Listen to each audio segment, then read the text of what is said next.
Bismillah ar-Rahman ar-Rahim. Assalamu alaykum wa rahmatullahi wa barakatuh. Chers frères et sœurs, dans un monde où la science ne cesse de progresser, où les découvertes bouleversent les croyances établies, il existe un livre, révélé il y a plus de 1400 ans, qui contient des vérités que l'homme moderne n'a comprises qu'après des siècles de recherche. Ce livre, c'est le Coran, la parole d'Allah, transmise à un homme illettré au cœur du désert d'Arabie. Un homme qui n'avait jamais étudié la médecine, ni l'astronomie, ni la biologie. Et pourtant, ce qu'il a transmis dépasse la compréhension de beaucoup, même aujourd'hui. Ces versets ne sont pas de simples métaphores, ni de vagues images poétiques. Ils sont des signes, des ayats, comme le Coran les appelle. Des fragments de vérité divine qui se dévoilent, au fil des siècles, à ceux qui cherchent sincèrement. Et plus les hommes avancent dans la connaissance, plus ils se heurtent à une évidence. Ce livre savait déjà.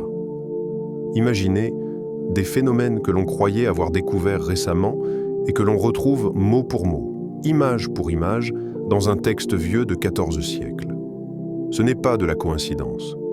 C'est un appel, un rappel, un souffle du Créateur pour réveiller les cœurs et interpeller les intelligences. Alors aujourd'hui, ensemble, nous allons plonger dans 5 de ces miracles scientifiques du Coran. 5 révélations qui ont laissé des chercheurs sans voix. 5 vérités qui ne font pas que confirmer la science, mais qui devancent la science. Restez bien attentifs, car ce que vous allez entendre n'est pas le fruit d'une imagination fertile. C'est la preuve silencieuse, mais puissante que le Coran n'est pas l'œuvre d'un homme. Et si certains versets ont déjà été confirmés, d'autres attendent encore que l'humanité les comprenne. Et croyez-moi, le dernier que nous verrons est peut-être le plus bouleversant de tous. 1. Le Big Bang. Le Coran l'avait dit. Depuis toujours, l'humanité s'est interrogée sur ses origines. D'où vient l'univers? Comment tout a-t-il commencé? Pour des millénaires, ces questions sont restées dans le domaine du mystère, soumises aux mythes, aux croyances populaires ou aux spéculations philosophiques. Pourtant, il y a plus de 1400 ans, le Coran a offert un éclairage saisissant, et ce, bien avant que la science ne puisse en parler. Dans la sourate Al-Anbiya, Allah dit clairement « Les mécréants n'ont-ils pas vu que les cieux et la terre formaient une masse compacte? Ensuite, nous les avons séparés. » 21h30. Cette description est frappante. Elle évoque une image puissante. Au commencement, toute la création était unie, fusionnée en un seul corps, une masse compacte, une sorte d'amas indissociable. Puis, une séparation, un éclatement, une expansion. Cette idée est au cœur de ce que la science moderne appelle le Big Bang. Le Big Bang, pour beaucoup, est une théorie récente. En effet, ce n'est qu'en 1927 que le physicien et prêtre belge Georges Lemaître a formulé ce concept. Il a expliqué que l'univers n'a pas toujours existé sous sa forme actuelle. Il était concentré dans un point minuscule, extrêmement dense, avant de connaître une explosion originelle, un commencement dans le temps et l'espace. Cette explosion a donné naissance à tout ce que nous connaissons, étoiles, planètes, galaxies, et même le temps lui-même. Ce qui frappe, c'est que le Coran a déjà révélé cette réalité, dans un contexte où la plupart des hommes imaginaient le ciel comme une sorte de toit fixe, soutenu par les montagnes, et la terre comme un plateau stable. Les gens de l'époque ignoraient complètement l'idée d'un univers en expansion, ou même d'un commencement ponctuel. Pourtant, le livre d'Allah mentionne cette masse compacte, initiale, et la séparation ultérieure. Cette vérité n'a pas été inventée ou inspirée par la science moderne. Elle transcende le temps et les connaissances humaines de l'époque. Alors, comment expliquer qu'un texte révélé au 7e siècle, dans un désert où la science était quasiment inexistante, puisse évoquer un concept si proche de ce que les astrophysiciens découvrent aujourd'hui? Certains prétendent qu'il s'agit d'une simple coïncidence ou d'une interprétation tardive des versets. Mais la précision et la clarté de cette affirmation dans le Coran invitent à une autre conclusion, celle d'un message divin porté par une sagesse infinie. Au-delà de la théorie scientifique, ce verset invite aussi à contempler la grandeur et la puissance d'Allah, créateur unique, capable d'ordonner l'univers avec précision. Il montre que le commencement n'est pas un hasard, mais une volonté consciente. Le ciel et la terre ne sont pas là par accident, mais parce qu'il les a façonnés, séparés, puis maintenus dans un équilibre parfait. Et quand on y pense, cette révélation est aussi un appel à la réflexion, un défi lancé aux esprits curieux. Regardez autour de vous, interrogez la création et reconnaissez la sagesse d'un créateur qui a tout planifié bien avant que nous ayons les outils pour comprendre. 2. L'origine céleste du fer. Le fer, ce métal si familier à nos vies modernes, est partout autour de nous. Il compose nos bâtiments, nos outils, nos véhicules et même nos maisons. Mais avez-vous déjà pris un moment pour vous demander d'où vient vraiment ce métal qui semble si solide, si terrestre, si naturel? Et si son origine était bien plus céleste qu'on ne l'imagine? Dans la sourate Al-Hadid, Allah nous éclaire sur un secret fondamental. Nous avons fait descendre le fer dans lequel il y a une force redoutable. 57-25. Ce verset mystérieux et puissant révèle quelque chose d'extraordinaire. Le fer, loin d'être simplement un produit de la terre, a été descendu, ou anzala, venant d'en haut, d'au-delà de notre planète. Une idée qui a interpellé bien des savants modernes. La science a démontré que le fer ne naît pas sur Terre. Sa formation nécessite des conditions extrêmes que notre planète ne peut offrir. Le fer, comme d'autres éléments lourds, se forme dans les cœurs brûlants des étoiles massives qui, en fin de vie, explosent dans des cataclysmes appelés supernovas. Ces explosions dispersent les éléments créés à travers l'univers, tels des graines lancées au vent cosmique. Le fer que nous utilisons aujourd'hui, celui que l'on extrait des mines, provient en réalité de ces poussières d'étoiles mortes tombées sur Terre il y a des millions d'années. Même certaines météorites, fragments de ces étoiles, contiennent une grande quantité de fer, confirmant cette origine céleste. Le Coran emploie un terme très précis pour décrire cette réalité, « faire descendre ».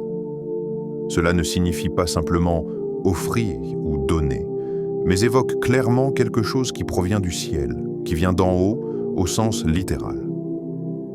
Cette expression est d'une justesse étonnante, car elle correspond parfaitement à la manière dont le fer est réellement arrivé sur notre planète. Ce n'est pas un hasard ni une simple métaphore. C'est un témoignage de la profondeur du message coranique qui contient des détails si précis, bien avant que la science ne confirme leur vérité. Ce verset souligne aussi la puissance du fer, décrit comme possédant une force redoutable, force qui s'exprime tant dans ses propriétés physiques que dans son rôle crucial pour l'humanité. Pensez un instant à la complexité de cette révélation. À une époque où les hommes ignoraient tout de la composition des étoiles, des météorites et de la formation des éléments chimiques, le Coran parlait déjà d'un métal descendu du ciel. Ce simple détail témoigne d'une sagesse et d'un savoir qui dépassent de loin la connaissance humaine. Cette vérité, tout autant scientifique que spirituelle, nous rappelle la grandeur de la création. Elle nous invite à regarder au-delà de ce qui est visible, à percevoir la trace du divin dans chaque chose, même dans le plus humble des métaux. 3. Les montagnes, des piquets stabilisateurs.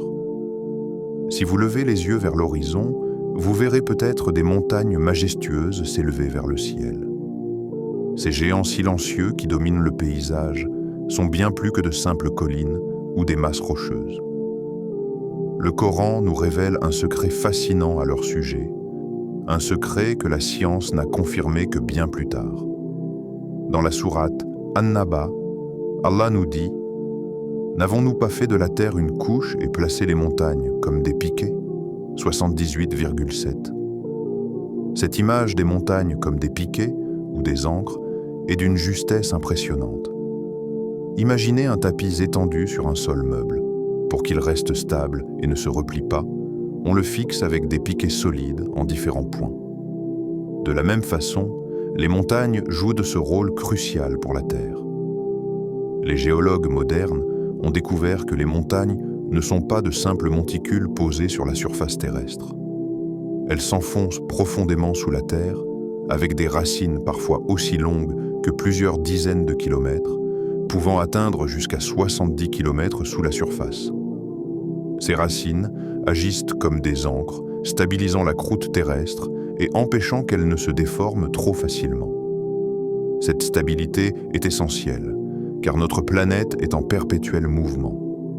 La croûte terrestre est formée de plaques gigantesques qui glissent lentement les unes par rapport aux autres. Sans cette fixation qu'offrent les montagnes, les tremblements de terre seraient bien plus fréquents et destructeurs.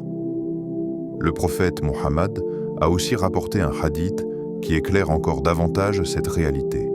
Quand Allah a créé la terre, elle tremblait. Il a alors fixé les montagnes et elle s'est stabilisée. Hadith authentique. Cette parole, transmise il y a plus de 1000 ans, décrit un phénomène géologique que la science n'a pu étudier en détail qu'avec les progrès modernes. Elle souligne le rôle fondamental des montagnes dans la stabilité de notre planète. On peut alors s'émerveiller devant cette parfaite harmonie entre révélation divine et science. Le Coran nous invite à contempler la nature, non seulement comme une simple création, mais comme un système complexe, minutieusement équilibré par la sagesse d'Allah. Les montagnes sont des gardiennes silencieuses, immobiles et puissantes. Elles protègent la terre contre les secousses incontrôlées, comme si elles étaient plantées fermement dans le sol pour la maintenir droite et solide. C'est une invitation à méditer sur la sagesse cachée dans chaque élément de la création.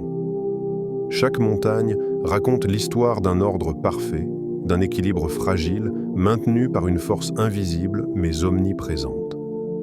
Ainsi, quand vous admirez un sommet, souvenez-vous qu'il est bien plus qu'une simple colline. C'est un piquet divin, une ancre céleste qui soutient la terre et lui permet de continuer son mouvement sans s'effondrer. 4. La communication des fourmis, un langage divin.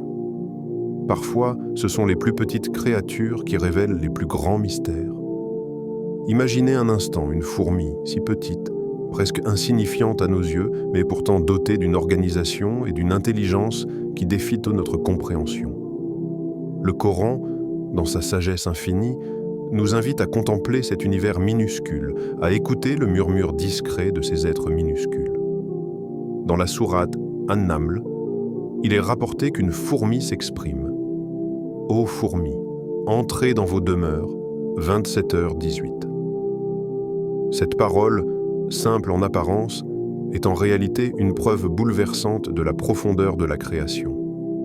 Une fourmi qui parle, qui s'adresse à sa communauté, témoigne de l'existence d'un langage. Et pas n'importe quel langage, mais un moyen sophistiqué de communication, adapté à sa taille et à son environnement. La science moderne a confirmé ce que le Coran révélait déjà. Les fourmis communiquent principalement par des phéromones, des substances chimiques qu'elles libèrent pour transmettre des informations précises. Un danger imminent, la localisation de nourriture ou l'appel à la défense. Ces signaux chimiques constituent une véritable langue olfactive, invisible, mais puissamment efficace. Mais ce n'est pas tout. Les chercheurs ont aussi découvert que les fourmis émettent des sons. Grâce à la stridulation, un mécanisme où elles frottent des parties spécifiques de leur abdomen, elles produisent des vibrations qui sont perçues par d'autres membres de la colonie. C'est un langage sonore, parfaitement adapté à leur mode de vie souterrain et dans l'obscurité. Ainsi, la fourmi, malgré sa taille minuscule, dispose d'un système de communication complexe et organisé, rappelant à quel point même les plus petites créatures ont leur rôle, leur intelligence et leur place dans l'harmonie de la création. Ce détail, rapporté dans un livre révélé il y a plus de 1400 ans, soulève une réflexion profonde. Si une simple fourmi possède un langage, une organisation sociale et un système de communication si élaboré, comment pourrait-on douter de la sagesse et de la puissance infinie d'Allah? Il ne s'agit pas simplement de savoir que les fourmis parlent ou communiquent. Il s'agit de comprendre que cette capacité fait partie d'un dessein plus vaste, d'un équilibre parfait entre toutes les créatures, grandes et petites, qui peuplent la terre. Cela nous invite aussi à observer avec humilité ce qui nous entoure. Dans le moindre détail, dans la plus petite fourmi, il y a une preuve de la grandeur divine, un message silencieux à qui veut bien ouvrir les yeux et le cœur. Ces petites créatures, souvent méconnues, sont un véritable miracle de la nature. Leur capacité à coopérer, à s'organiser et à communiquer est un exemple d'harmonie et d'efficacité, reflet de l'ordre que Dieu a instauré dans l'univers. En somme, la communication des fourmis est une invitation à méditer, à contempler et à reconnaître que chaque élément de la création, même le plus petit, est porteur d'un message divin. Les étapes de l'embryon. Une preuve indéniable. Depuis toujours, le mystère de la vie intrigue les hommes. Comment se forme un être humain? Comment passe-t-on d'une simple goutte à une créature complexe capable de penser, de ressentir, d'aimer?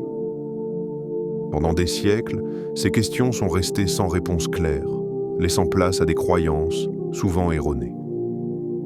Dans la sourate Al-Mu'minun, Allah décrit avec une précision étonnante les étapes du développement embryonnaire. Puis nous avons créé l'embryon, puis les os, puis nous avons revêtu les os de chair. 23, 14. Ce passage dévoile une séquence claire. D'abord, la formation de l'embryon, puis celle des os. Enfin, le revêtement de ces os par la chair. Une description qui, à première vue, pourrait sembler simple, mais qui, en réalité, recèle une vérité scientifique fondamentale. Le professeur Keith Moore, un embryologue de renommée mondiale, a confirmé que cette description coranique correspond parfaitement à ce que la science moderne a découvert sur le développement du fœtus. À travers ses recherches, il a reconnu que le Coran offre un aperçu exact des phases embryonnaires, bien avant que l'homme ne puisse observer ces phénomènes avec des outils sophistiqués. À l'époque de la révélation, les connaissances sur l'embryologie étaient extrêmement limitées. La majorité des gens croyaient que la formation d'un être humain était instantanée ou provenait d'un processus mystérieux sans étape précise. Cette idée était renforcée par la méconnaissance des mécanismes biologiques et l'absence d'instruments d'observation avancés. Le fait que le Coran ait pu décrire cette séquence avec tant de clarté soulève une question essentielle. Qui, hormis le Créateur, pouvait connaître ces détails? Comment un texte révélé dans un désert, transmis oralement par un prophète illettré, peut-il contenir une information aussi précise, en parfaite adéquation avec des découvertes scientifiques modernes? Cette vérité, loin d'être anodine, est une invitation à méditer sur l'origine du savoir et la sagesse divine. Chaque étape, décrite dans ce verset, est un jalon dans la création de la vie. Un rappel que l'être humain est l'aboutissement d'un processus minutieusement orchestré. Le développement de l'embryon n'est pas le fruit du hasard. C'est une œuvre d'art divine, une merveille de la nature qui témoigne de la puissance et de la connaissance infinie d'Allah. Le Coran ne se contente pas de révéler ces faits pour satisfaire la curiosité intellectuelle. Il guide aussi vers une compréhension plus profonde de notre origine et de notre place dans l'univers. Ainsi, en observant la formation de l'embryon, nous sommes invités à reconnaître la grandeur de celui qui a créé chaque détail, chaque cellule, chaque étape avec soin. Cette description est un appel à la réflexion, à l'humilité et à la gratitude envers le Créateur qui connaît chaque secret. Le lien entre la science moderne et le texte sacré montre que foi et raison ne sont pas en opposition, mais complémentaires. Le Coran, en révélant ces étapes, invite à une exploration sincère et respectueuse de la création, une aventure qui conduit à l'émerveillement devant la perfection du dessein divin. Nous venons de parcourir ensemble quelques-uns des miracles extraordinaires que renferme le Coran, ces signes divins qui émerveillent autant les croyants que les chercheurs. Mais en réalité, ces 5 exemples ne sont qu'une toute petite partie, une infime étincelle dans l'immense océan des preuves que le livre sacré d'Allah nous offre. Le Coran, révélé il y a plus de 1400 ans, est bien plus qu'un simple texte religieux. C'est la parole incréée du Tout-Puissant, un message qui traverse les âges sans perdre de sa fraîcheur, de sa vérité, ni de sa puissance. Chaque verset est une fenêtre ouverte sur la sagesse infinie de celui qui a créé l'univers, qui connaît chaque détail et chaque secret. Ces miracles scientifiques ne sont pas là par hasard. Ils sont des appels, des invitations à la réflexion, à l'éveil des cœurs et des esprits. Ils montrent que la foi ne s'oppose pas à la raison, mais qu'elle l'éclaire, la nourrit et la guide. Maintenant, je vous pose cette question sincère. Parmi ces miracles que nous avons explorés, lequel vous a le plus marqué? Est-ce la description du Big Bang qui révèle l'origine mystérieuse de l'univers? Ou la manière dont le fer est descendu du ciel, nous reliant aux étoiles lointaines? Peut-être êtes-vous touché par la sagesse des montagnes qui stabilisent la terre, ou par la complexité étonnante du langage des fourmis, ou encore par la précision remarquable des étapes de l'embryon humain? Prenez un instant pour méditer sur cela. Partagez votre ressenti, vos réflexions dans les commentaires. Ensemble, enrichissons cette discussion. Partageons la lumière et l'émerveillement que ces signes nous inspirent. Et si cette vidéo vous a apporté un peu de clarté, de foi ou d'inspiration, n'hésitez pas à vous abonner à la chaîne. Activez la cloche pour être informé à chaque nouveau rappel, chaque nouvelle invitation à plonger dans la sagesse du Coran et de la Sunna. Qu'Allah vous bénisse abondamment, vous protège et vous guide toujours sur le chemin droit. Barakallahu fikum. Continuons ensemble ce voyage de lumière et de connaissance, car chaque pas vers la vérité est un pas vers la paix intérieure.